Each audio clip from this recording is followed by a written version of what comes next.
Les gars, en tout cas, cette histoire va vous tenir en haleine. Mais moi, je n'étais pas pris personnellement. Savez-vous que le riz américain est né entre les mains de 50 000 femmes africaines réduites en esclavage? Regardons ensemble et dites-moi ce que vous en pensez dans les commentaires. Sur la côte du riz, là où la Sierra Leone embrasse le Libéria, où la Guinée murmure à la mer, vivaient des femmes aux mains d'or.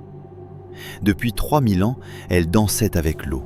Elles semaient Oryza glaberrima dans les marécages, tressaient des paniers plus fins que la brise. Elles connaissaient les saisons, les crues, les secrets des grains qui ne collent pas. Mères, tantes, filles, gardiennes d'un savoir vieux de 4000 ans. Mais un jour, les chaînes vinrent.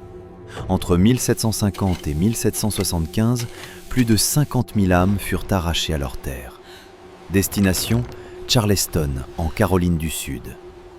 Elles n'étaient pas seulement de la cargaison, elles étaient un trésor. Imaginez le voyage. Dans les cales sombres, au milieu des pleurs, ces femmes serraient contre elles de petits sacs de graines. Pas du hasard, mais du riz africain. Bancoram du Ghana, Oryza de leur terre natale. En mer, miracle. Les graines germaient entre les planches humides. Des hybrides naissaient dans les ténèbres.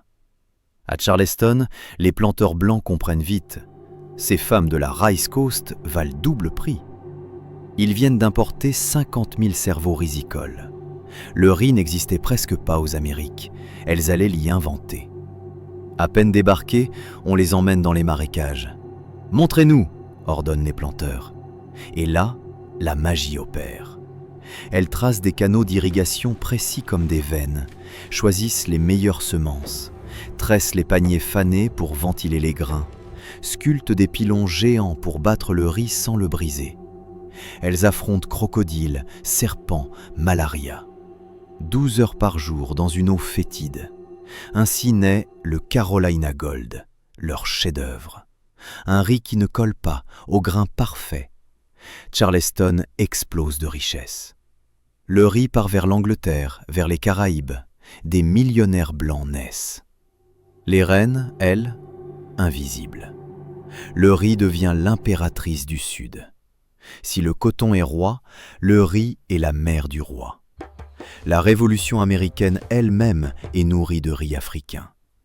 Les planteurs s'exclament « Jamais vu ça ! Ces femmes transforment les marais en or !» Elles apportent tout, poulet et pintades d'Afrique, jardins cachés, pêche savante.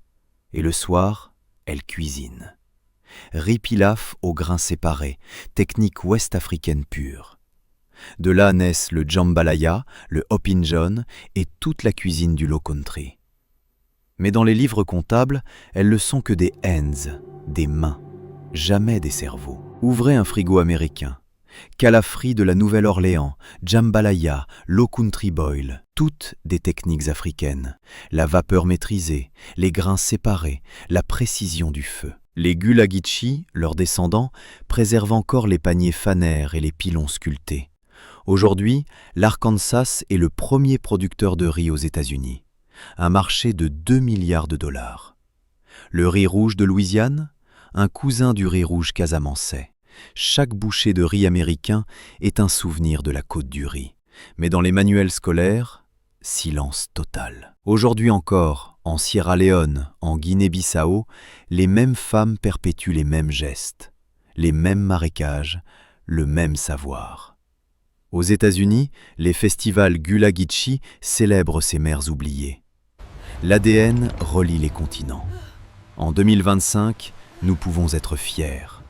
Nos ancêtres n'étaient pas seulement des victimes, c'étaient des ingénieurs, des femmes qui ont bâti des empires malgré les chaînes.